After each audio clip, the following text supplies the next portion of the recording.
Brews and Banter Podcast. Banter Podcast. Brews and Banter Podcast. What up? Welcome to Brews and Banter Podcast. I'm your host, Rob G. And with me, as always, is the legendary Brew Crew. What up, fellas? I got water, I got, juice or whatever. He's like, y'all need twin legs?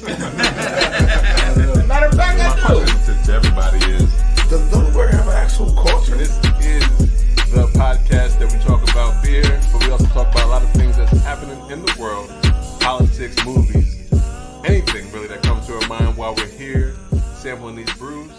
Grab a drink and pull up a chair.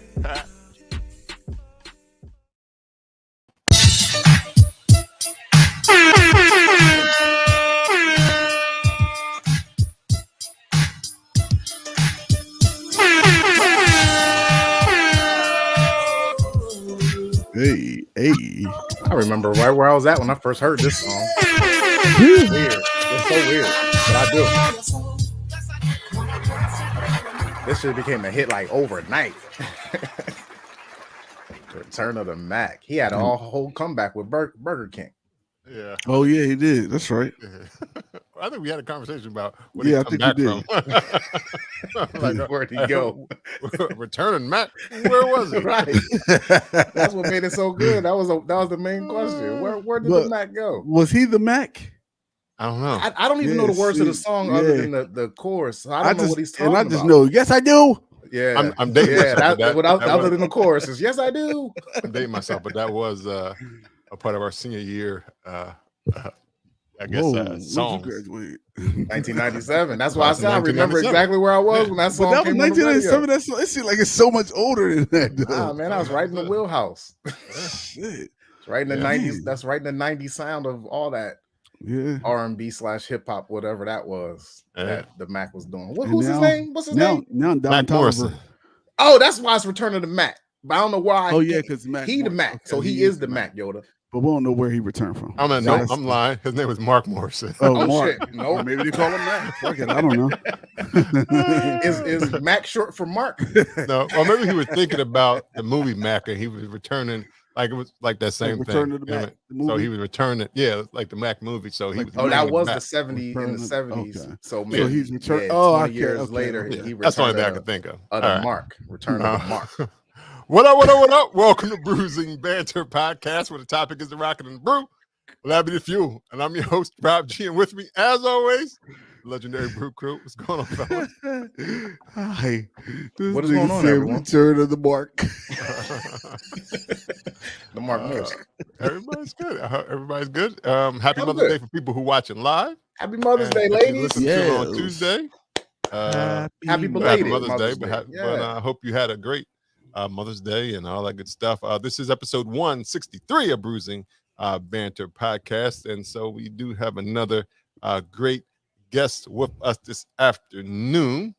Evening. Morning. Night. Hey, Mama. Happy Mother's Day, Mama. I love happy you, Mama. Mother's Day. I'll always love my mama. She's my favorite girl. Well, I was about to say all the way from I guess, is it North Carolina? Yeah. We have our guest, and she's shaking her head in agreement. And welcome back to the podcast, Eugenia from AKA Black Beer Chick. Welcome to the podcast. Welcome. So is that how you used the Return of the Mac because she was on the show before? Yeah, that's exactly how I used it. That was appropriate. I'm here for it. That's my jam, low key. That's my jam.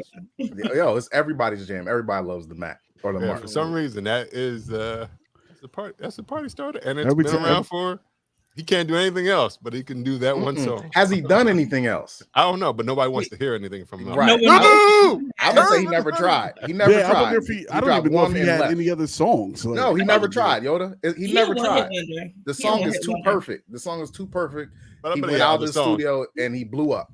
Like literally, he probably got a song in 2022. I would not be surprised. He probably got a star on the Hollywood Walk of Fame for music. He said Don Tolliver's son, so he don't got a.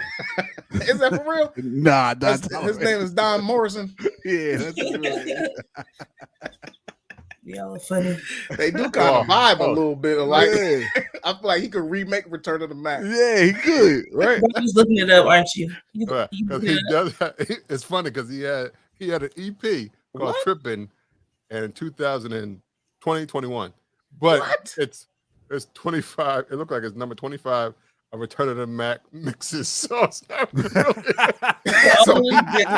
the producer just said we gonna just vibe out and do the song. We don't even need him. My favorite video is there's a comedian called Country Wayne, and I love when he dances to the song because he is just like, ridiculous and funny. But he be doing the craziest dances to the song. It's hilarious. Return of the freaking Mac. I swear. Rob sung that in karaoke one night, and I thought just like it was just the most strangest yet amazing thing I've ever seen in my life. That's my next karaoke song. Yes, that's a clutch. I mean, everybody knows the words majority. Well, they know the vibe. They might not know the words all. They definitely know the yes I do part. Yes, I do. They be ready for that. They know that, and they know the hook. That's all you need to know. That's all you need.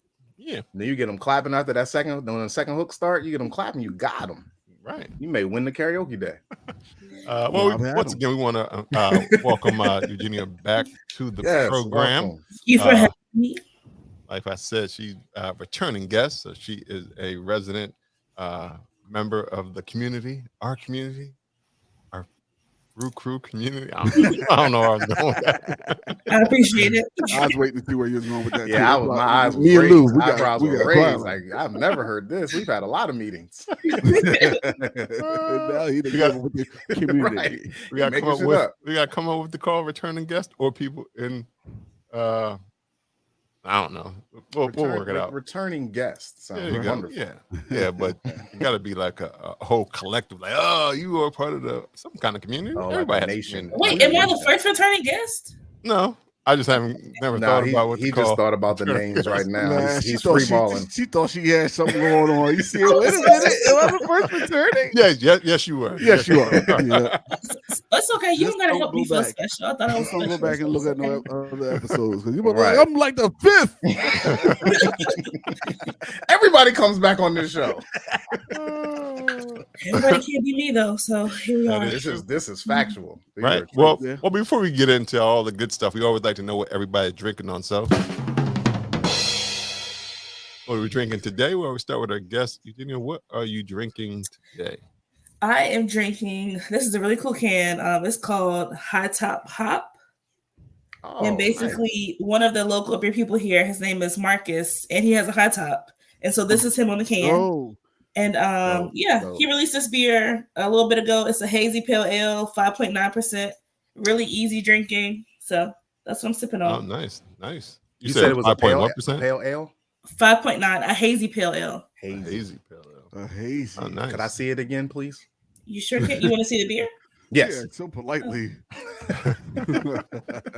Thank you. Can I see it again, please? It is very hazy. Ma'am. I didn't get a good enough look. My gaze was off. Can I see it again, please? All right. Lou, what you drinking on? I finally got around to Funky Town. See what I did there? What? You finally got the Funky Town? When Funky Town yeah. Man, we've been a Funky Town and back, man. Like, what the? Just show the cat. We know if it's Funky Town. I don't think it is. Wait, no, that is Hella Coastal. Hella Coastal. Yeah. Don't they got something? Hold on. Before I start going into this, I never even looked at the can. I just saw Coquito. Don't they got something like that? Who? Funky Town. I don't know, but I know that's Hella Coastal for sure. Yeah, that's Hella What are you drinking though? It definitely is Hella Coastal because it says it on the back. It says it on the front. I just didn't look. All I saw was this. Bomba Nights. But it doesn't matter because this is the Bomba Nights Coquito inspired stout. It's rich, dark, and smooth. Like I said, it's a collaboration from Federation Brewing and Hella Coastal. It's a 16-ounce can. It contains coconut. It's 7.5 alcohol by volume. This is what it looks like. Very, very dark. Very, very brown. And does it taste like Cojito? It has a little Coquito feel. It has a little. It doesn't have lactose in it. Well, I think if the lactose was in it, it would give it more Coquito feel. Right. But I think the 7.5 would get me right, and Coquito always gets you right. after like a glass and a half. Coquito. So cheers. Yeah, this is because good. I want to say one of the brothers at Hella Coastal said that that I want to say that the woman or the can, his wife's mom or something. Oh, that's what's up. Right. Let me see. It was like a dedication to her because she was I know there was the ingredients were inspired by. I don't know if it's can art, but I think the can art was too though. But it's shocking that they did that with no lactose because that creamy element, that's what you know before. So it does have a creamy feel to it though, but not as creamy as I think it would be with the lactose. Maybe they didn't put it in there for a reason though. Yeah, it's good though. Pass me another. You could definitely taste it. Yeah, you could definitely. The coconut is in there for sure. Yeah, the coconut. Hi, happy Mother's Day. Hey, happy Mother's Day. I saw you already. All right, can't do that. Not today. No, not today. What you drinking on, yo? I'm drinking. I've been drinking. So I got this Imperial sour ale right here. It's called Fruit Stripe.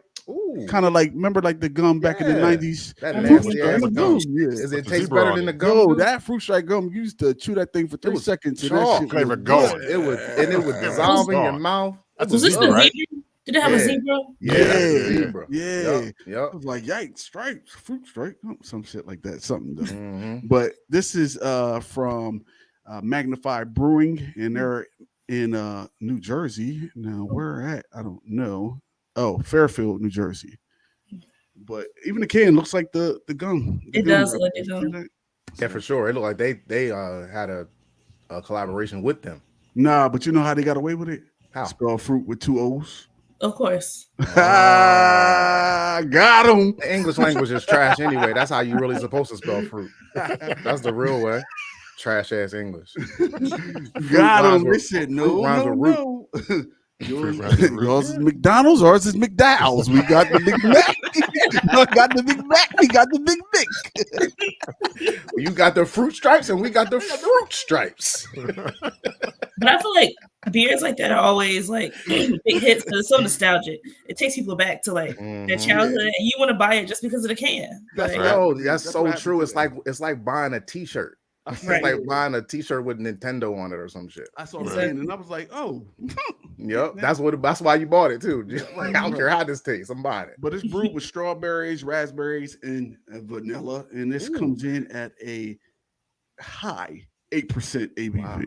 Yoda, does it say a puree, like the type of how they put the fruit in there? No, at all? It doesn't. Nope. Some people be just like dropping it in there, and then some people be like pouring it in there. Yeah. So I don't know. I'm gonna have to look it up. Okay, no doubt. But this is what it looks like in the glass. That's kind of is it hazy? What was it? A hazy? It was sour. The sour ale. Yeah. So Imperial Yoda. I'm not Yoda. Rob or Eugenia. What does Imperial Ale mean? Do you guys have any education on that? No, I never heard. It's probably a high alcohol content. Alcohol content. That's it. Yeah. That 8%. That's what. So Imperial just means it's gonna have a higher alcohol. Imperial stouts be like 9. I should ask you, man. My bad, bro. I should have just asked you. Was your beer? No, it's fine. It's all right. But this is actually a really good ale, right? A little good sour ale. It's pretty good. Okay. It is you can take some strawberries and a raspberry. Now I don't taste no vanilla, but I'm pretty sure vanilla it's kind of like especially flavor anyway. Yeah, but it has the sourness to it, just like any other sour would. But I would pass me another of these. It looks smooth and sour. Is it thick? Huh? Is it thick? It's not thick. Okay. It's not thick. It's not thick at all. Thick. No, they don't got them yams on it. They ain't got them yams. No, they got them yams on it, boy. You know when it's thick. Never mind. So, Rob, what are you drinking? Good job. I'm actually drinking a something with them yams on.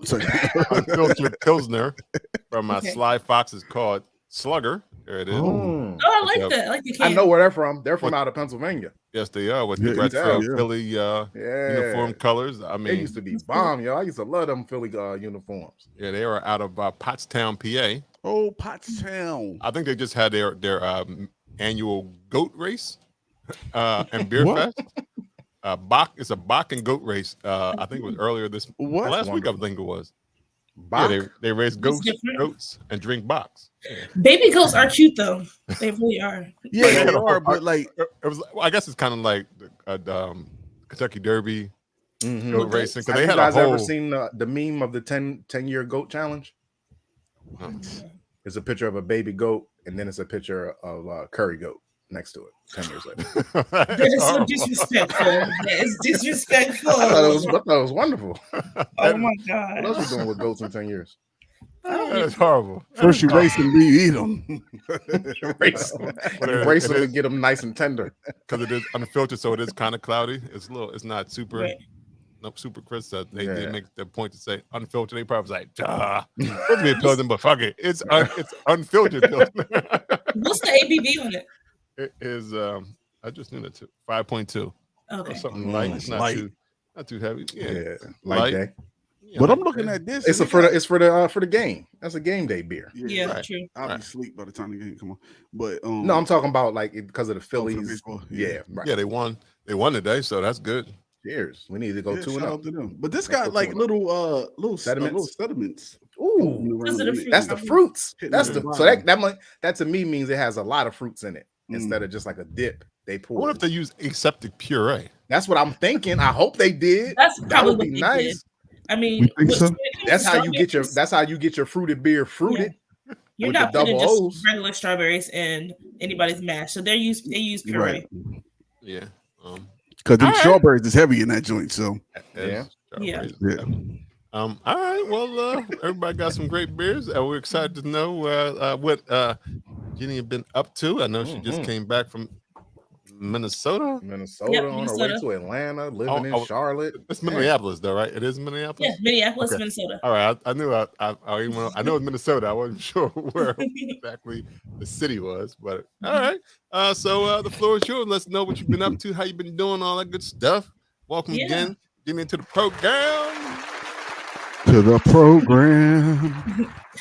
So I feel like I'm officially out of hiding. I went into hiding for a few months because life had just got crazy and I need to take a step back. But I'm back. I'm better than ever. I feel good. I look good.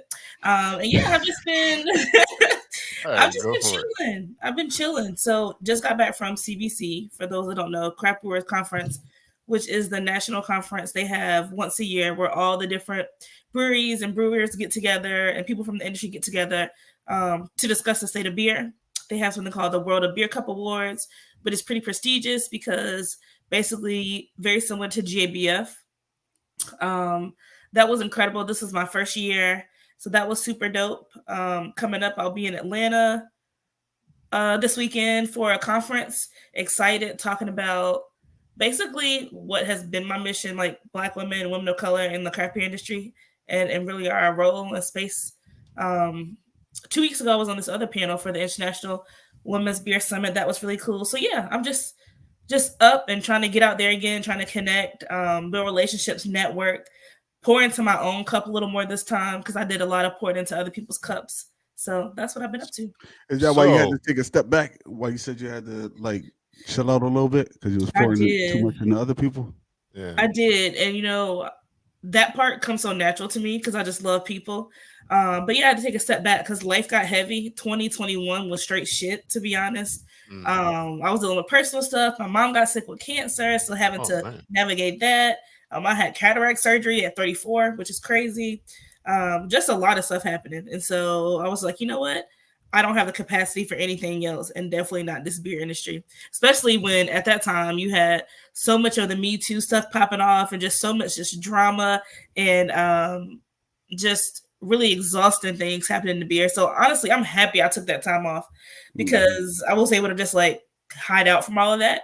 It's important work, and it's important that, a lot of it was coming to light, but it was heavy shit. And, with everything I had going on in my life, it was like, yeah, there's nothing left in my cup. So. Right. You was like, that's heavy, but this is heavier what I'm dealing with. Right. Yeah, I got you. So I'm going to get this right that you picked our show to announce that you are back. I did. I was with the guys. So, to let people know that I'm back. I'm better because I haven't been on a podcast since I've been back. So this is it. Okay. Breaking news. Well, welcome back. She Fight the is power. back, Thank you. ready to take over. Now, you said next week. That is the craft con or craft beer con with Craft Beer Con this Jim Price, this correct? next weekend. Yep, with Jim Price. So what's happening? What's happening there? So That's Jim Craft Beer Con. Price, who is amazing if you don't know her, is from the Atlanta beer scene. She started off wanting to open something called ATL Beer Boutique, and she opened right when COVID started, and just everything just kind of fell apart. Got crazy for her, and so she wasn't able to really completely open because everyone went into quarantine and everything else, and everything closed down. So in that 2-year period, she wanted to create something for people in the industry. She has a passion for beer, so she created Craft Beer Con, which is an educational virtual summit basically, and it's free, so anyone can attend it. They have a mixture of in-person events and virtual events, and you can sign up to go to any virtual event. And I'll actually be in town in Atlanta because it's right up the street, so I have to go party with them. Right. Because let me tell you something, Atlanta's Black beer culture is so dope. Like, I'm trying to, I wish we had a culture like that in Charlotte, but Atlanta's Black beer culture is so dope. I mean, they go so hard for craft beer there. Black people, they show up, they show out, they party hard. So any chance I get to go to Atlanta, I'm pulling up. Nice. But I'm doing it's close for you, isn't it? Yeah, it's like 4 hours, so it's not bad. Oh yeah. 4 hours, quick little drive. Yeah, 4 hours. But I'm excited about that. You said you had a panel. You're on the panel. Yeah. So I'm on 2 panels. So one panel I'm moderating. It's my panel because I really want to talk about Black women in craft beer because I feel like we're here, but people don't really see us, and you don't really talk about us a lot. You're hearing more and more people talk about BIPOC women, women of color, and beer, but I want the conversation to be centered around Black women and Black women in particular. And so I have some amazing women on my panel. Ashley from Lift and Lucy, Brittany from Beers a Go Go, and I have one more person that I cannot think of right now. They're not coming. They're I'm late, okay? They ain't what it used to be. But yeah, we're gonna talk about Black women because right now you hear everything. But like I said, the Me Too movement is really big in craft beer, but most of the narratives are surrounding white women. And different things they deal with and what they go through, which I definitely respect, and I consider myself here for them. But at the same time, I just want to talk about what we as Black women go through. I can't see that, I'm blind. It's Brittany Dion, Stephanie Grant, and Ashley Randolph. How did I forget my favorite person? I don't know. She must not be your favorite. She is. I love her. That's my Capricorn sis. And she just, if you haven't, she does a newsletter. So she's a craft beer writer in her own space, has her own company, but she just released her new, I don't know what you call it. It comes out every month called The Share. Newsletter. Yes. Newsletter. Comes out every month. So if you're not signed up for The Share, sign up for The Share. Stephanie is amazing. That's my Capricorn sis. So yeah, they're on my panel. Then I'm on another panel with a couple other people where we're talking about how men can be allies to women in beer in general. So show the fuck up. Shoot, show the fuck up. That's what it's called. That's right. Not just in beer, damn it. Yeah. In general, in life, right? Yeah. Okay. So you want me to tell you those people that are gonna be on there with you too? I mean, if you want to announce it because it's in front of you. Yeah, I'm just saying I'm gonna help you out. I'm just here to help. I'm here to help. I'm an assistant. Black man Myron Green, Aaron Gore, and Caroline King, along with Eugenia Brown. And so Aaron, that's on that panel, he's here in Charlotte with me, and he has been like one of my biggest allies as a white male in this industry. Like he goes so hard for me, so I love him so much. That's dope. Did that really say Black man Aaron King, or did you put that in? No, his name is Myron Green. Myron first Green. of all, and no, I called him a black man because he's a black man. I was like, well, yeah, me too. Right? Fucking threw me off. I was like, black man. Also because Aaron Gore and Caroline King are white. Are white. Okay. And what's the conversation about? Show the fuck up. How men can serve as allies in craft beer. It's Friday, May 13th. Promoting stuff like that. It's not called Show the Fuck Up. It absolutely is called Show the Fuck Up. It is called Show the Fuck Up. Why would I lie? I'm reading this shit. How can I make up shit like that? Oh, shit. We need y'all to show the fuck up. It's simple. Yeah, show the fuck up. You ain't got to talk to me like that, though. If you want me to go somewhere. Listen, if you can't show the fuck up, you got to get out. You ain't got to push me. Just tell me where you want me to go, goddammit. But that panel is Friday, May 13th from 10:30 to 11:30 a.m. Eastern Standard Time. And the moderator panel that Eugenia is doing is Friday, May 13th, 4 to 5 p.m. Eastern Standard Time. That's called Black Women and Their Invisibility Cloak in Craft Beer. Shout out to Harry Potter. Because I love Harry Potter. Who don't? I got 3 wands. I don't. What do you mean? Who don't? Terrible, man. It's I all right. tell you nothing about no Harry anyway. Potter. He a muggle anyway. He don't really even know. Exactly. Yeah. I don't even know what you're talking about. But you also said you were on a panel. You were on a panel last month, or like two weeks ago. 2 weeks ago. I was on a panel about content creation. Okay. So yeah, creating content, and it was interesting because people I was on the panel with. So one person I was on the panel with is Beer Card, is their name on Instagram. And they have a huge following. I mean, the page is just amazing. You can tell that everything is like very purposeful and intentional. And I feel like, I'm a ghetto content and a ghetto influencer to a certain extent because I just post shit. Like there's thought that goes into it, but it's not as much thought as I know some people. Yeah. But I think me being a part of that conversation was important because all of my shit is authentic. I'm authentic. Yeah. It's original. And you can tell it comes from that place. And so I think that's why I've been able to like grow following and build relationships is because, my pictures don't have the perfect, caption on it, or they may not be perfect quality, but you always gonna get real and authentic with me. And so I think that's what people can relate to. Yeah, your page is always in the moment. Yeah, like literally. It's not like you look at other influencer pages and you see like the time, like you said, the time that they took to make that post. And you like, I was here 20 minutes ago. Here's the post.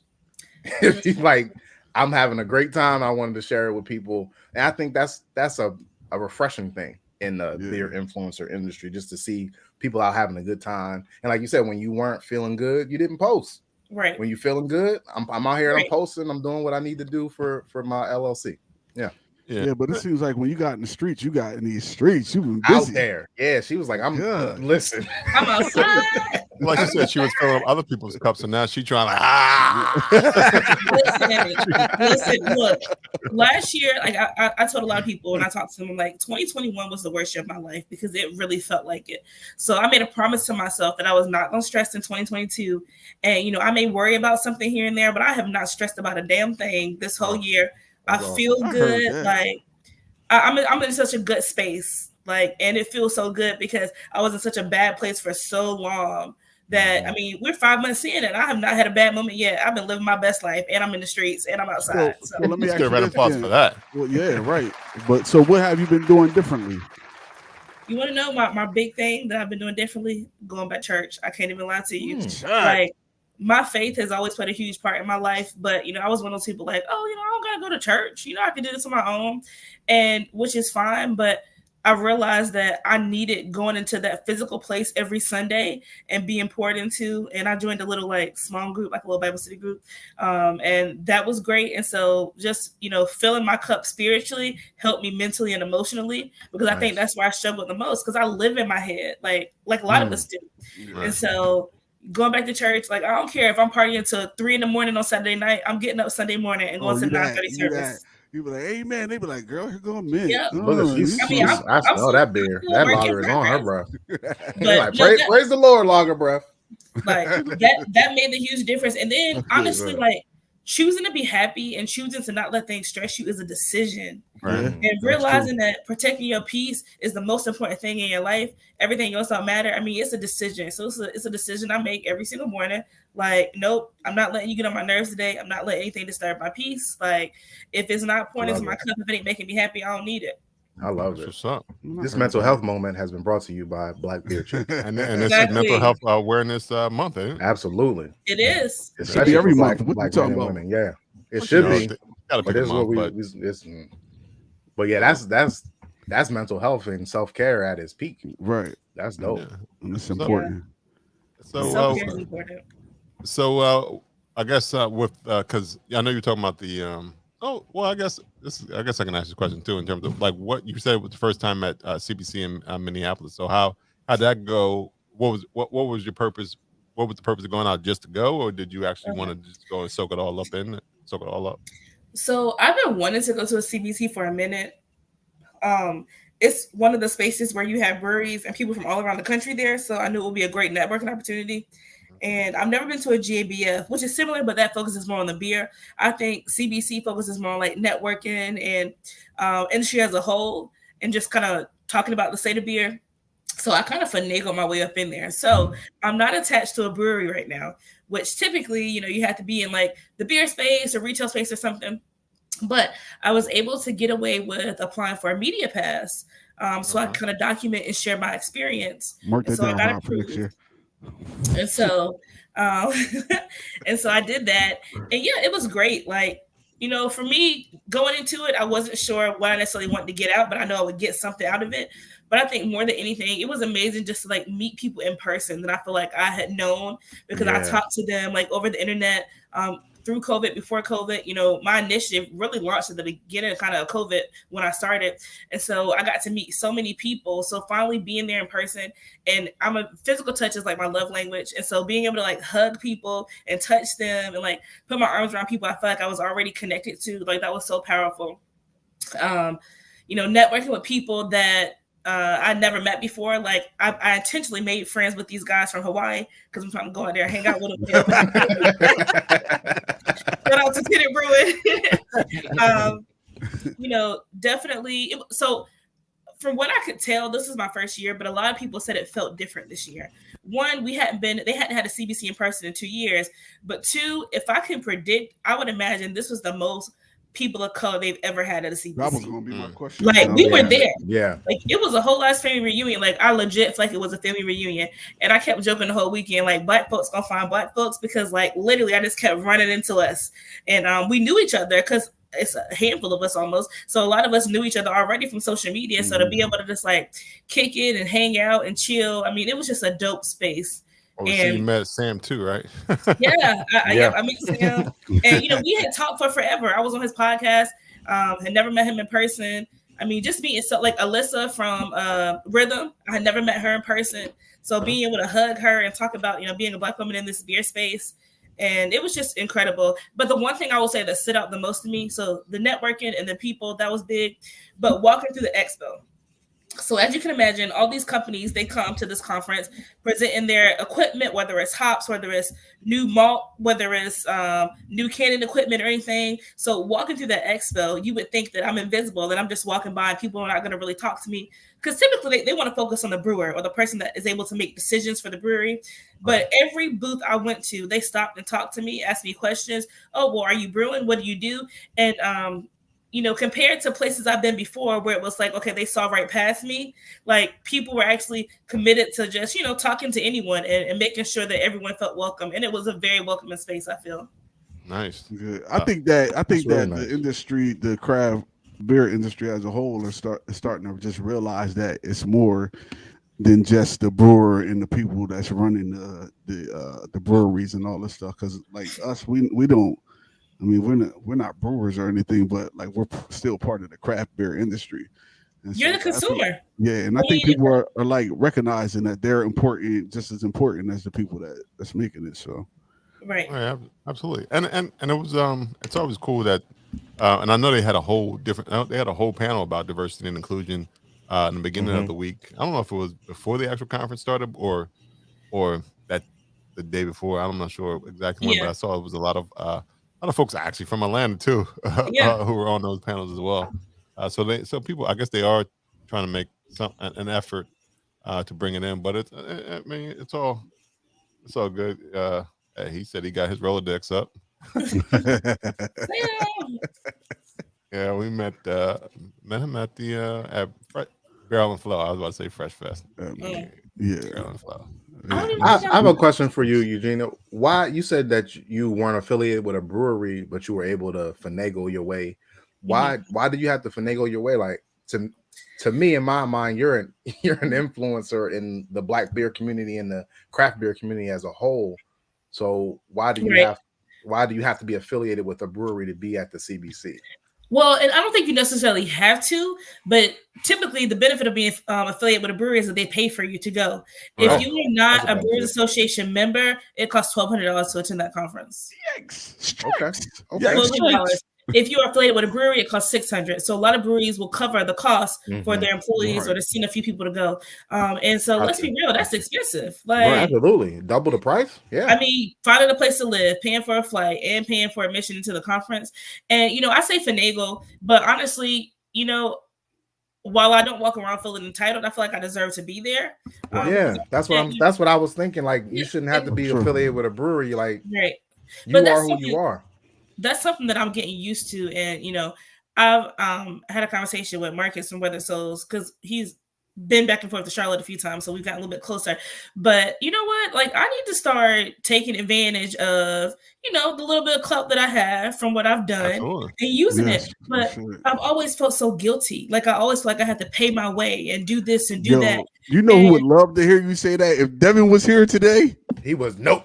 He would love to. Don't you dare.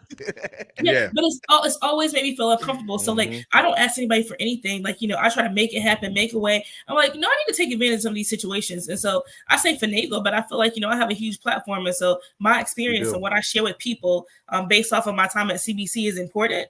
And so I definitely feel like I deserve to be there. And I think moving forward, I'm gonna make sure I recognize I deserve to be in a lot of places. Like, it's not the exception. Me being there is the norm. So Absolutely. As far as beer goes, perspective than some other people, and you have like you said, you have a platform and also a different perspective than other people. And I mean, we use our platform to get access. So I definitely, I would suggest do the same thing for sure. And let's just be honest, because I like calling things what it is, but non-melanated folks use what they can get all the time. Like, they take advantage of it all the time, whether it's getting into a free beer festival or getting free this or getting free that.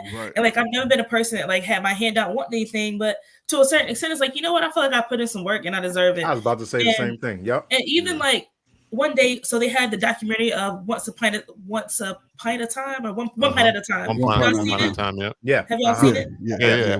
Excellent. Shout out to Bridget and Aaron. Yeah, awesome. I met them for the first time. But in that panel they had, in the show, and they had a panel afterwards, and I'm just sitting there listening. And it's crazy because like, I'm so laid back and so chill. I don't consider myself like no little Instagram celebrity or nothing. But a lot of people are excited to meet me, if I'm going to be honest. And so I remember sitting in the room, and they were on the panel, and L. Sharpton was like, and yeah, you know, we got people like Black Bitch Chick in the room. And I felt so uncomfortable because it's crazy. Like, naturally, I don't mind, like, you know, being in the forefront and being the person to speak up, but I kind of get uncomfortable at times. And so him just saying that was very weird to me. But then later on, a friend came and said, Eugenia, it's so cool, like, being in a room like that with all these people. And he felt the need to just shout you out. Like, it goes to show that you are really good at, like, you know, relationship building and kind of networking. And I was like, it made me feel really good. So I want to lean into that more, because I think sometimes I like, you know, I do it because I just love it. Like, not for notoriety, not for the attention. But I feel like I could lean in that a little bit more. Right. But like they always say, the more you grow, the more access and the more voice you can, and more people you can bring into the room and all that stuff. So I mean, definitely lean all the way in, like Michael Jackson and Smooth Criminal. Right. And yo, you on this 2022 year of no stress. So the worst they can say is no. Right. And if they say no, that ain't the beer fest for you. So exactly. I expect you to go to every beer fest for pretty much free or a discount for the rest of your life. Hey, at least for the rest of the year. Yeah, I mean 2022 is our year. Yeah, we'll work on 2023. Baby steps. Yeah, baby steps. For sure. So back we had you on back in July of 2020, episode 79. Hey, it was wow. I looked it up. Yeah, it's been almost 2 years. I wanted to ask you, how has I know you took like 2021 off. You said it was a bad year for you, but you being back now, and you were fully in it back when we had you on the show. How have you seen the beer industry change for Black women in these almost 2 years, and in what ways, negatively, positively, indifferent, whatever?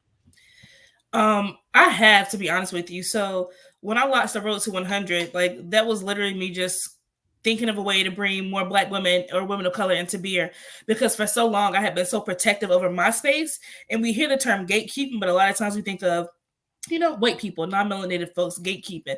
But I had to have a moment with myself and say, you know what, Eugenia, you also gatekeep on occasion, because I had got so used to being the only one, and I had got so used to like this idea of tokenism that I didn't want anyone else to come into the space either, because I had to protect my space. So launching Road to 100 was my way of combating that, and me realizing that I don't have to be the only one. I can bring other people to the table with me. Better yet, I can bring the damn table. Like, I don't need just a chair. And so from that point to now, it's been crazy, because I feel like a lot more people are recognizing, the importance of it. And don't get me wrong, I wasn't the first to do the work, but I do think that I did it on like a large scale. I mean, I created something that not even the Brewers Association or anything else had thought of. And I will say, like, creating my initiative, I feel like I've seen a lot of positive things happen because of it. Maybe it's not all because of me. Maybe these ideas and wheels were turning beforehand, but I feel like you cannot acknowledge what I started because it touched the whole beer industry around the country. And so, like, the Brewers Association is starting a mentorship program. Obviously, they created a space where Black and brown folks, and women in particular, can have mentors in the industry to kind of help them maneuver it, because it can be very intimidating. You have the organization like Lift and Lucy that started to help women of color with educational opportunities in beer. I thought that was great. You have Michael Jackson's distilling program that Garrett Oliver started. Garrett Oliver wrote me on Instagram and said, "Hey, tell me about Road to 100." First time I ever talked to him in my life. So you have that program that they launched to kind of help people of color break into beer. So I don't think I was the first to start it, but I definitely think I gave birth to a lot of ideas, and I gave birth to the fact that there's so much more we can be doing. I literally just created a damn t-shirt online and sold it, and got support from around the country. Mm-hmm. And so I think all these other people have taken it to the next level, and I'm glad, because that was a lot. The Road to 100 was a lot. Like, it really was. But I will say, COVID was going on, and like people's like lives and personal lives were in shambles. But for Beer Chick, it was probably one of the best years of my life, as far as like networking and building relationships, and being able to just like support women in beer. And then I think because of it, I've seen women just like flourish. Like Sarah, who's at Maui Brewing Company now, she's doing exceptionally well. She was one of my women in the initiative.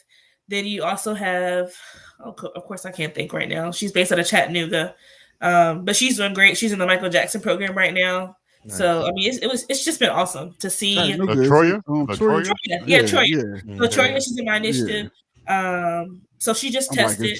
Who else is in Chattanooga? It's literally just. Hey, that ain't black people. Chattown. No. So yeah, but that's dope, great. Man. People always say you start something and you just want to pull one, and you did a Road to 100, and you have more than 1% of your 100 doing much more than what you wanted them to do for the Road to 100. They've been above and beyond. So congratulations, that's awesome. Thank you. You're welcome. There's some flowers. Yeah, for sure. Because I think you have reached the I mean, for some people who didn't know what the Road to 100 was, I don't know if you explained it all the way in terms of getting I guess scholarships or whatever for. Yeah. And how many women did you get? Server. Yeah. So we got 100 women. Like, we had more than 100 that actually wanted to be in it, but we had 100 tests, so that's where we capped it at. But even any of the women that approached me after that, I found a way to connect them to resources to, take the test. And, not every woman passed, because people, like, it's a lot harder than what you think, especially if you never worked in this industry. If you don't know beer styles, because that is primarily what the test focuses on.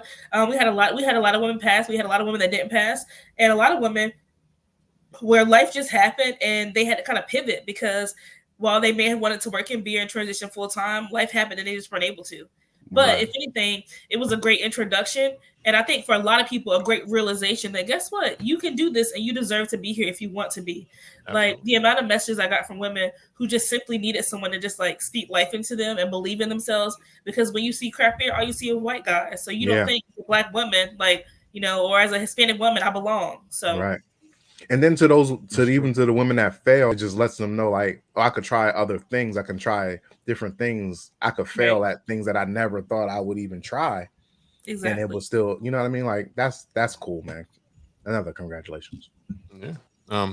Now, so you do have Beer Chick LLC. So what's next for Beer Chick LLC, or what are you working on now, or is it just mainly focusing on your public appearances, and you're going to do is it Black Beer Chick or just Beer Chick? It's just Beer Chick. And so that's something that I struggle with. So Black Beer Chick is my persona, it's me, but Beer Chick is my company, because it's inclusive of all women, because I'm a super advocate of just women in all spaces and places, period. I happen to be a Black woman, so I speak to that narrative a lot. But yeah, Beer Chick LLC is the business name, and really, it started off as just like a lifestyle brand, to be honest. I just wanted to release dope merchandise. I wanted people to rock Beer Chick shirts and Beer Chick things, and that be it. But in the process over the past couple of years, I've kind of landed into consulting a little bit. So I've worked with some beer brands where I've consulted, and that's been really cool. Education has always been a huge focus, not necessarily in the beginning, but as I begin to see like what I could do, that's in my mission. So I don't know. I think I'm possibly coming up on like a rebranding to a certain extent and trying to determine, okay, what's next. I just want to be outside. So I'm going to be at beer festivals. I'm going to be at beer activities and things, period. Because I love people. Like I was telling someone, without the people, what is beer? It's nothing. I'm a super people person. But at the same time, I think I want to this year really focus on pouring into my own cup. Like, you know, I want to brew. Like brewing beer is something that I want to do. In front of house, I can do it with my eyes closed. Like I'm a people person. I can do anything dealing in front of house. So this year, I think I'm gonna take a risk on myself and like, you know, why am I not applying for an internship program? Why am I not doing this or applying to go to Siebel? So I think this year my focus is gonna be kind of pouring into my cup, kind of doing a brand relaunch because I haven't really like launched any merch or anything in a while, and just kind of seeing where I can fill in the voids and fill in the blanks and just continue to connect people to beer as much as possible. And be an advocate for Black women, but Black men, Black people in general, because after watching that One Pint at a Time documentary, like the fact that we have so many hurdles to jump over when it comes to getting our own spaces is so surreal. And so I just want to be an advocate for as many people as I can. That's what's up. Because that was my next question. I was going to say, where you're going to start or you into home brewing or brewing in general, but you answered that question. That is. Have you tried home brewing yet? I haven't necessarily homebrewed, but I've homebrewed before. So when I used to work at a brewery and I used to brew beer, I brewed on a pilot system. So it might as well have been like a homebrew system, just a little fancier. It was like brew tech systems. So yeah, I can brew beer on a small scale. I've done it before. And the funny thing is, honestly, like brewing beer on a small scale is more brewing beer than it is on a large scale, because once you get a certain size, you ain't doing nothing but pressing buttons. But knowing what buttons to press is important. And so that's where I'm hoping to kind of go next, is like moving in a role where basically there's like larger production. So fingers crossed, my plan is to hopefully land somewhere at Weather Souls, possibly locally. They're moving their second tap room here. So I hope I can be a part of that project in a sense.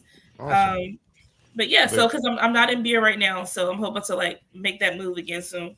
I think everybody's moving to having something in Charlotte, because I think Weather Soul and I think and Hip and Hops, I think, is moving in a location out there. Hip and Hoppin' is moving out here too, which will be interesting because Clarence, the owner of Hip and Hoppin', he's funny because Clarence is so for the culture, and I love his brewery because it's so unapologetically Black. Like you go into it in Atlanta, they playing your trap music, and I love it. And you know, I live for it because it's like no other brewery has that vibe. And I tell Clarence all the time, I was like, I'm never coming to Atlanta and not going to Hip and Hoppin', because the vibe is just unmatched. They got hookah. What brewery you doing? Like, Clarence is for the culture, and you know what? You got to respect it. I'm excited. I'm supposed to be brewing a beer with him for Blacktoberfest, so hopefully we can get that happen. But yeah, nice, awesome. That is what else. Hip and Hoppin', I gotta go there now.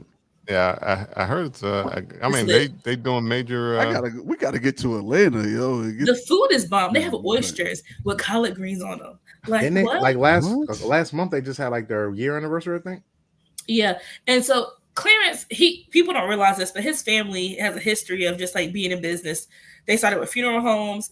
He then moved to nightclubs. He has like a few bars and spots here in Charlotte that are always lit. And then he decided he wanted to open a brewery. So he literally has 3 locations in the Atlanta area already. Right. Yeah, we knew that. I mean, I knew that because he was like, finance? Who needs finance? He was full go from jump. Right.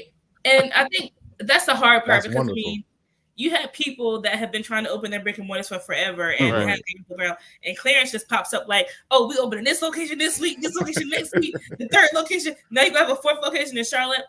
But I mean, that's the difference. Like white people do that same shit. Like, so he got some money. Exactly. And he wanted to do it. No. I'm not saying that you. I'm not saying you or anybody. But I'm saying like white folks always get a loan from their mama or their daddy. You know what I mean? And we don't ask them no questions. Why are we asking this man? And he want to do for the culture, and you every time you talk about him, both of y'all say he all about the culture. Like that's the kind of money we want. Yeah. Like shit. Right. Open up all of them, Clarence. And I mean, and honestly, maybe it's something that he could show or teach other breweries that they don't know that they can use, because we know that when it comes to Black and brown people opening up these brick and mortars, the finances and the money is the one thing that's lacking. So how do we get more of it? But then how do we also make people put their money where their mouth is? Because y'all want to, the Brewery Association, all these other organizations and breweries want to preach, inclusion, diversity, equity. Okay, well, where are the dollars to help some of these businesses open? Like, how do we build appropriate business relationships with the banks or with these people that are in finance so that they can actually get physical locations? I didn't even realize that what is it? Is it the one in New Orleans? Cajun Fire. Cajun Fire. Yeah. I didn't realize they didn't have a brick and mortar. All right. Mm-hmm. They've been trying for years. Like, hearing their story, it's insane to me. It's like you like the beer, you want to collab with them. Stop collabing with them to make a beer. Collab with them and give them a space. Well, because I mean, and I guess Crown Hop kind of laid that blueprint down, because they didn't even have their spot yet, but they were still already trying to help other breweries with the that's true. Pills, and they gave money away. Right. Yeah. So it's like, if you don't have to work, and they don't even have a brewery. They didn't even have a brewery yet. Right. These jokers got 13 brick and mortars, and it's like, here's a beer. I'll make a beer with you. Well, and even with contract brewing is great if you don't have your own space. But even still, you paying someone else's money to brew your own beer, like, so. All right. Yeah, but I guess things are changing, because I think like Hip Hops is doing some things. Crowns and Hops will be open shortly, I'm assuming. Yeah. And I'd see more people of people in color in general opening up more breweries. I know Miami beer scene is different, because it seems like they on some different time, because everybody loves each other. It's just a bunch of people all together. It's a known pot. And it's I don't know, I guess it's a heavy Cuban population, so the vibes in their breweries are totally different than other breweries that I've been to. It's like, it'd be redneck white people in there dancing to soca music. Well, and I would say Miami is just a fun place, so the focus is not really on the quality of beer either. You have some good beer in Miami, but I would say the focus is not on the quality of beer. It's just it's a social thing. I'm in Miami. Yeah, I'm in Miami. I'm already drunk. I don't care about this beer. Yeah. So I do like the diversity that is happening in front of our eyes in beers, and breweries as well. I mean, not all of them. Some of them are still slow to change, but what can you do? Oh, but they are looking for an assistant brewer in Delaware. I don't know. I need to come visit Delaware. I've never even been before. Come on up. Come on. Yeah. You mentioned earlier how the Atlanta scene, the black beer scene, is really good. Charlotte got a lot of black people too, but you said it's not as heavy as it is in Atlanta. Why not? And do you think, like, with Weather Souls and Hip and Hops coming, it would increase it, or it could already be increased with these white breweries that are already there? Yeah, so I think it's twofold. Like, no, Charlotte has nowhere near the black beer culture that Atlanta has, and Charlotte has tons of black people. There's a lot of black folk out there. Charlotte is a melting pot of people as well. It's a very transplant city. Like, people move here for work, so you don't have a lot of people that are from Charlotte. Okay. But I don't think breweries have really catered to, like, the culture and the being inclusive type of vibe. I think now they're starting to, but for the longest time, it just wasn't important. It wasn't part of the conversation. Maybe not because people didn't think it was important, but it just was something that they didn't talk about. So now we're starting to see more and more breweries, like, be open and wanting to do stuff and have talks and be more inclusive. I have a few of my spots that I love to go to. Obviously, Salud, if you've heard about it, it's been, like, voted best beer shop in the country several years. It's called Salud Cerveza. It's a safe place, and it's a safe place. Resident Culture, another place I constantly speak high about. They just opened a second location, and for me, it's the fact that they serve Hennessy.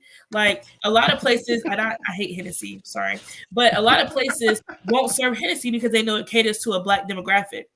And the fact that they opened their brewery serving spirits and decided to serve Hennessy, like, I was like, you know what, I respect that. But yeah, I think more and more we're starting to see Charlotte grow. There's a huge black guy beer culture here. They have their own little black guy group or whatever, and they all drink beer. And I always joke, like, y'all don't ever want to invite us to stuff. because they go hard and they have like bottle shares and do all this stuff. So I've been trying to like invade their little group. You better invite yourself. Just show up. Right. Oh, and I will, and I do invite myself. I can't and wait. typically, like if they're out somewhere, I'm usually the only girl. But I think Hip and Hoppin' and Weather Souls will definitely like help because people are always asking, are there any Black-owned breweries in Charlotte? And I'm just like, no, we don't have any. Clarence is just going to, my phrase is shake shit up. Clarence is going to shake shit up when Hip and Hoppin' gets to Charlotte because his brewery is something that this Charlotte beer scene has never seen. And so I'm excited, but at the same time, I'm going to be real. I don't think they're going to really accept him with open arms because Clarence is going to be Clarence. And I mean, it doesn't matter, but people are going to support him just because it's a Black-owned business. And he has a great following because he has nightclubs here in the space and in the market already. Right. So he already got spots. He already got spots out there in Charlotte. Yeah, he don't have to learn Charlotte. He already know it. He already knows Charlotte. Like, and people know his name because we have clubs here already. And they're hot.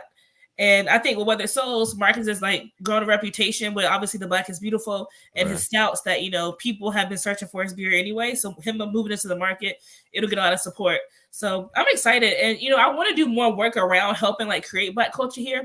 But I think it's that a lot of people just never think to go to a brewery. So exposing people, introduce them to beer because obviously Black folks drink beer. It may not be craft, but probably because they never had craft before. Right. So that's my goal, is to hopefully start doing some more events and networking like with the Black community here in Charlotte so that we can kind of create our own little culture. Because Atlanta, they show up every Sunday. They have something called Sunday service. They pull up at the park and drink beer. It's like a big bottle share every Sunday. Right. Shout out to because I know Drought Season do they do post all the time about it. So I want that in Charlotte, and we have the Black people here because I see them. We have a lot of Black-owned businesses here, so. Well, I think once the Hip and Hoppin', especially the way you described the Atlanta one, I mean, once that gets there, that to me make Black people more comfortable with being in a brewery.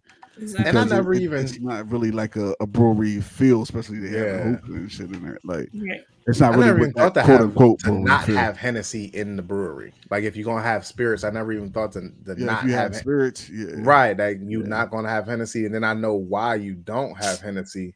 But I never thought to not have. Like I hate Hennessy, but I know you. If I'm opening up a bar, I'm stocking that. Like a lot of bars don't carry Hennessy for that reason. Not even just breweries. Bars period will not carry Hennessy. Really? It is racism. It's hell. It's racism. And a white man own Hennessy? Yeah, because when did Hennessy become the official drink of Black folks? Not. It's Colt 45 still. Ain't it still Colt 45? Nah, it's Uncle Nearest, baby. Right. It's not officially Hennessy. I know. It's Uncle Nearest on here. Uncle Nearest is the official drink. St. Ives or something. I like Hennessy. St. Ives? What? Nah. Mad Dog? Shut up, Lil. Okay. I don't drink enough liquor. I want to know who the first black person that sipped Hennessy and said, "Yep, this is our drink, guys." No, I grew up with aunts and uncles that would drink Hennessy, so I can't say it's been in my family for a minute. Right. Yeah, but then you wonder why though. Like why? I don't know why though. You're right. Marketing. Yeah, I think marketing. It definitely is the marketing. But they put Hennessy at the cognac table, and nobody liked it at the World Fair. And they was like, "We gotta sell this shit. What can we do?" Well, and then they put Billy D. Williams' cousin in a suit, and now everybody love Hennessy. Nas be pushing Hennessy. Right. It's always the official spirit of the NBA now. What the fuck? How do you have a spirit for the NBA? Should they be drinking during the season? Right. That's the athletes. There ain't no spirit for baseball, is it? After party and yeah, you could tell them niggas who drink a lot of Henny too. Yeah, ain't no hockey spirit. Ain't no sponsor for hockey. Is Hennessy okay? Don't judge me because I don't know that much about spirits. Hennessy is not the same as VSOP, is it? It is. I think it's a type. Isn't they both cognac? Yeah, cognac. Because I'm thinking because it used to be this go-go song. Cognac got a G in it, ladies and gentlemen. It was a go-go song called VSOP. I think it's a type of cognac because I think is Remy also. But then Henny has a VSOP version. Yeah. It's like so that's like the añejo styles of like tequila, like just like that brown. We like that brown. That brown. Like extra, like imperial. The VSOP is the imperial version of yeah. I'm a tequila girl, so me too. Okay. I'm a boy though. Okay, tequila girl. I'm a boy. That's okay. I'm a boy. I'm a boy. Okay. Pinocchio. I'm a real boy. Y'all don't. But, leave me alone. We know. Sorry, man. Sorry. So you talked about what you the plan and possible rebranding and stuff like that. Or besides, are there other speaking of games you have on the docket so far after the one in Atlanta, or are you working on a book? No, I'm just joking. Right. No, listen, I feel like I feel like everybody has one good book in them, but mine won't be about beer. It'll be about just life, because my life is a story. I'm telling you. Right. But outside of the Atlanta thing, that's coming up next. No, so I'm just chilling. Like, I was gonna post where I'm gonna be, because I love to travel. Like, if I could just make my dream come true and like get this van, rehab it, live in it, and travel the world and like visit breweries all across the country, that would be what I do. But no speaking engagements, but I will be doing Atlanta, like I said, this weekend. In June, I'm going to DC because I want to go to Savor. That's the craft beer and food festival. I've never been. I've heard great things about it. When's that? June 24th in DC. And it is. I know. I looked it up because we'll be in Italy, so I was like, humble brag. Yeah, humble brag. Like, fuck DC, I'm gonna be in Italy. Yeah, I'm gonna be in DR. Oh, fuck DC, I'm gonna be in DR. I got two other D. I did want to go to some for you. I'll let you know how it is. Eugenia, maybe I'll show up because I don't got shit to do. Right, damn it. I don't have a passport to stamp. Pull up with me. I guess we're not doing the podcast that weekend. So that's in June. I haven't made plans for July yet, so I'm trying to find somewhere to go July and like harass somebody or hang out. But then August I'll be at Barrel and Flow in Pittsburgh. So also in June I'll be in Philly for Roots Picnic. Well, that's right there. That's like the first weekend. June 4th. That's June 4th. June 4th. Cause we're supposed to be going to not Roots Picnic, but we are supposed to go to a beer fest that weekend as well. In Philly? Yeah. Yeah. Let me know what it is, and I can come meet y'all. I think it's June 4th. Okay, let me know what it is too, so I can, because I don't know. No. Yeah. But yeah, so I'm just chilling. Like I said, I think so. Leaving CBC and coming back home has made me realize that, okay, Eugenia, you know what? You need to pour into your own cup, invest in yourself. And so I want to start looking up, maybe I'll apply for some scholarships. Maybe I'll, enter a brewing program. Like I said, I brewed before, not on a large scale.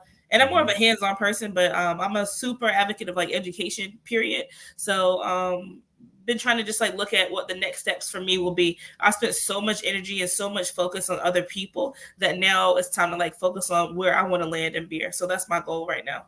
Right. I know Changing the Air Festival is Juneteenth in Connecticut.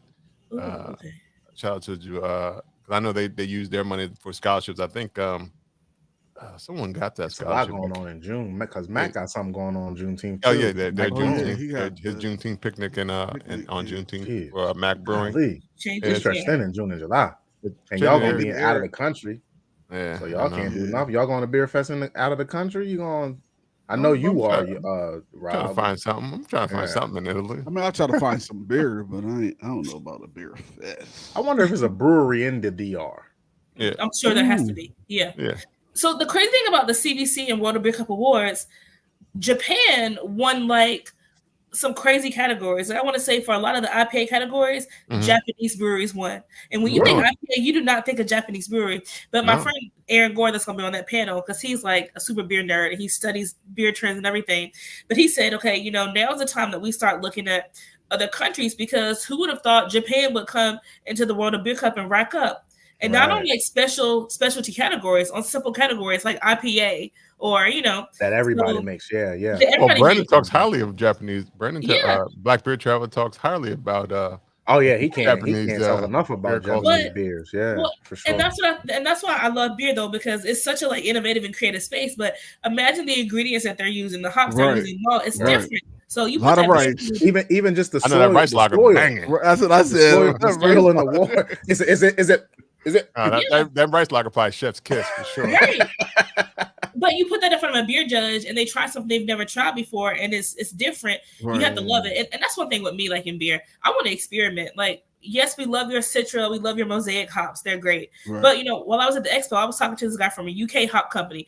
What experimental hops that you have? Like, there's always going to be the next best thing. We can appreciate the classics and love the classic styles, but also be innovative because, I'm pretty sure 10 years ago, hazy IPAs were not a thing. Mm-hmm. Smoothie sours were not a thing. Mm-hmm. So my goal is to hopefully get into a role where I can experiment too. So, Eugenia, do you think that Japan won a lot because they were using different hops and their flavors are like their IPA flavor is slightly off because they're not using a Citra or a Mosaic rather than whatever they're using in Japan? Because if that's the case, maybe that's a shame on the judges for not drinking enough of the beers, for not tasting enough.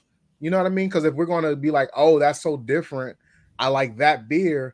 Like, are we judging it for the quality or just because it tastes so different? Or maybe it's a shame on the brewers because they ain't using all of that. It could be the judges, the brewers, everybody. Yeah, the fact that you got 700,000 IPAs is one thing. It just shows you that you need to expand. Like, it's all these IPAs in America, but Japan came out here with different hops and blew the world away. You know what I mean? Yeah, like, it just showed you we got to be more diverse.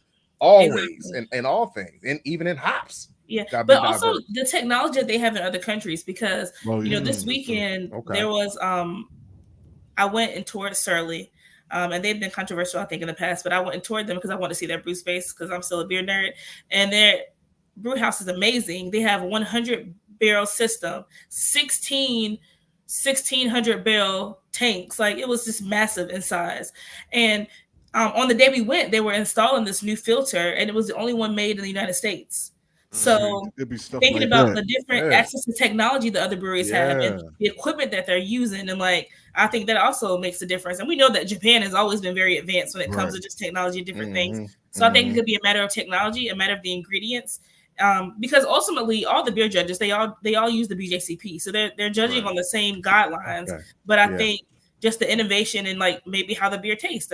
But hops we know contribute to different things. Malt contributes to different things. So it can be a mixture of stuff. Right. Yeah. All right. Diversify your palate.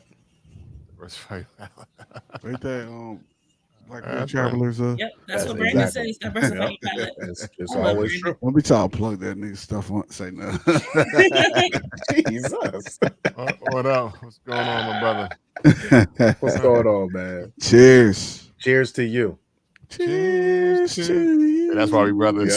Yeah. Well, look, I'm unofficial. I threw it out there for y'all. Y'all just laid it up. It was a alley-oop.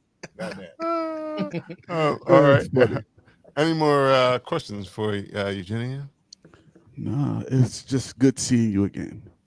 I'm glad you're smiling. And good to see, the new version, the new improved. Thank you. And I have to shout out Lou because he always checks up on me and makes sure I'm okay. And I appreciate you because I don't be talking to nobody. I'll be hiding, but he's always like, what are you doing? Where you at? I ain't seen you in a minute. What's going on? Yep. Thank you. Thank you for that. I appreciate you too. You and I never you help me out more than you think. So if you when you come to the Roots picnic, we gotta if it's not link up. We gotta link up because that is the weekend of the same weekend. We're right down the street. Definitely. Gotta make it happen, Captain. And I'll come to DC. I'm not going to. You're going to Savor? Come hang out with me. I can't go to Italy. Can't go to DR. If you can get some credentials, maybe you can get that free pass. Listen, Eugenia, we got to talk so I can get use my little bit of celebrity. Right. My tiny 1%. See what I can do. I'll document. I'll bring the lapel mic and everything, guys. There you go. Shit. That's like black beer chick. Yes. I have one interview. I have one interview. I have an interview with Black Bear Chick. Done. Lou, your wristband costs $45. You got a wristband? How much do the wristbands normally cost? If they cost $90, if they normally cost $90, I'll happily pay. Sneakers expensive. Like I want to say, like the starting tickets are at like maybe 100, and then you got the mid range like 165, and then VIP like 200. I'm just trying to do mid range because it's like food and beer, so it's like it's a 2-day thing or it's a 1 day. It's a 1 day thing, which is crazy. But it's like really good chefs though. So, about my one friend, he said it's the only beer event he goes to every year. Wow, he be playing for that thing like nobody. Where he had from? it on my list this year Where too. He from? He's from here. He's right here in Charlotte. Oh yeah, so if he planning, that's a plan. He said it's the only event he goes to because he said the food and the beer. I mean, and that's all included with the pack with the pass. I had it on my list for sure. Then I looked at the dates. I was like, "Damn!" Well, I'm not mad. Yeah, I'm about to say. I mean, you gonna be in Italy, the festival in 2023. It looks good to you. I'm not mad, but there's a lot of things going on. Like, because I think there's a lot of things in June going on too. Because I think there's Atlantic City Beer Fest is the same June 4th weekend as well. So everybody picked that same like, we ain't gonna check no dates. We're gonna do everything on this weekend. Isn't Delaware Beer Week coming up? I think I saw something about it. Or did it happen already? Hey, you know more about Delaware Beer Week than us. Delaware Beer Week? Do we have a beer week? We used to have a beer week. Oh, maybe not. Maybe it was Philly then. I could have sworn it was Delaware. I know Philly is coming up soon. Like in 2 weeks or so, 3 weeks. Okay. Yeah. But Delaware, we had a Delaware Beer Week. Y'all should start it. In 2016. That was the last posting I found out. I was about to say, I'm looking at it right now. It says Delaware 2016. Y'all start Delaware Beer Week. Yeah, we are. I had written it down. Okay. Because when I was looking, that's how I know 2016 was the last time. We got enough breweries to have a beer week. Yeah, right. Absolutely. We definitely do. Absolutely. And we can just take, enough places to do a week and do events at different breweries and throw a beer fest as well. Right. It coincides perfectly. 2023 celebrity guests, black beer chicks. Making panels and everything. We'll hold y'all down. You heard it here first. Black beer. I meant Black Beer Week. Black Beer Week in Delaware. That's lit as a motherfucker. Wow, like black. We don't even have a brewery. Like Black Bike Week. We about to coin this right now. We about to start a Black Beer Week, and we just gonna hop from city to city.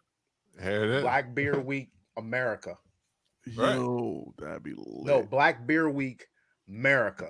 Let's talk offline. We don't need to give people our ideas. America. We be charging for our ideas now. It's too late. Everybody gonna listen to the podcast. You know what? Black Beer Week already. As soon as we get up, I'm posting that Black Beer Week presented by. Copyright infringement. Trademark. Already, it's trademark. Make sure we say this recording. We got to prove it. Patent that trademark up. Throw the hashtag up. Got to make sure to get the website. All that good stuff. Exactly. Right. I'm about to go save that already up. Somebody already did it. Right. That one guy who listening, who liked the Hershey Kisses. Remember him? He did it already. All right. Well, anything else before we wrap up? I know I was wrapping up earlier, but what else is coming up? A lot of things. I appreciate y'all for having me. Thank you for always showing love. For sure. Definitely be on Link Up in Philly if y'all gonna be down the street. So that's all I got.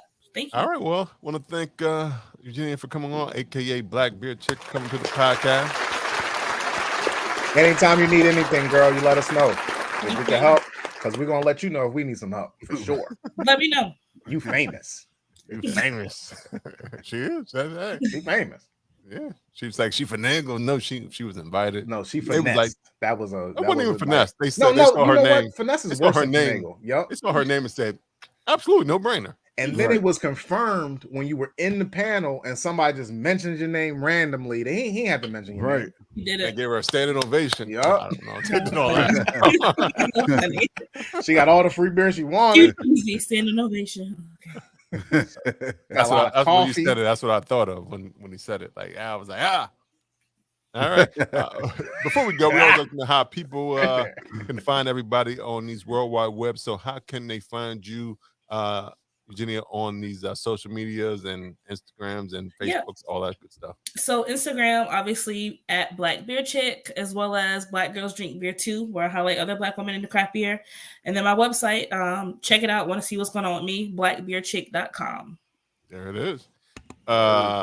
Lou? Oh man, y'all know me. I'm Lou Belgium. I'll be on them Instagrams. All right, yo. Y'all know me. Just go on. Sound good when you do it. When you do it right after me, you gotta do it next week. You gotta copy off of me next week. Rewind. Y'all know me. Okay, y'all know me. Fuck it. Rewind again. Nope.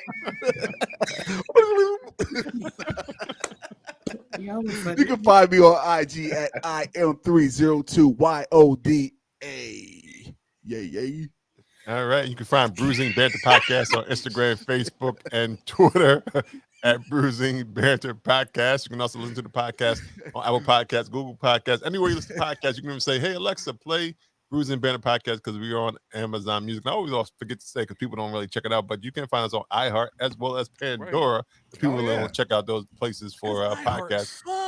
Sorry. But you can definitely check us out there. You can also go to www.bruisingbanter. You want to check out, support and get the merch. There it is. We got it on right there. That merch, support the podcast that way. Shout out to Dev, Drinks Craft Brew. Not here today, but what up, Dev? On IG. Want to follow me, Rob G. Rob Stay Or you can email Dev. You can email Dev too. Don't forget to email Dev. Email Dev at devdrinkscraftbrew@bruisingbanter.com. That must be an inside joke or something. Because Dev always say, or you can email me at. And we really don't know how many emails he be getting. I don't know yet. And then if you gave me your IG, I could just DM you. What do you But nah, he want them emails. He want them email likes. He gotta get them email likes up. I like hitting people DM because you can see if they read it or not. Right. Yeah, that's a scene. It'd be like scene 32 minutes ago. Yep. Nigga, and I'll be sitting there like this. Right, because when they get the email, I never got you. Right. The receipts come in handy, but it's hard to get receipts on Gmail. Right, you see that DM scene, and you be like, yeah, I know you seen it. And I saw you great type something.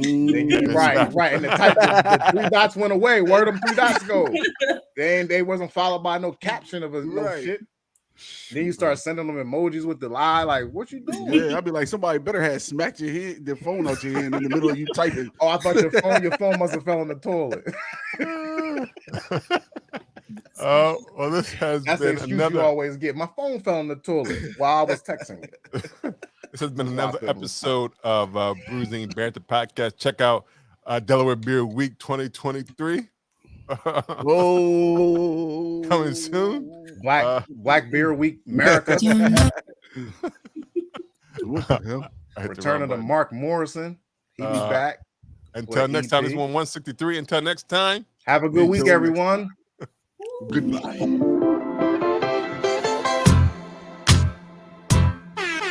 What's that, Elton John? Yeah, that's on Elton John, right? Yeah. That's new Elton John? Remix. Elton John got remix with Justin Bieber? That's Justin Bieber.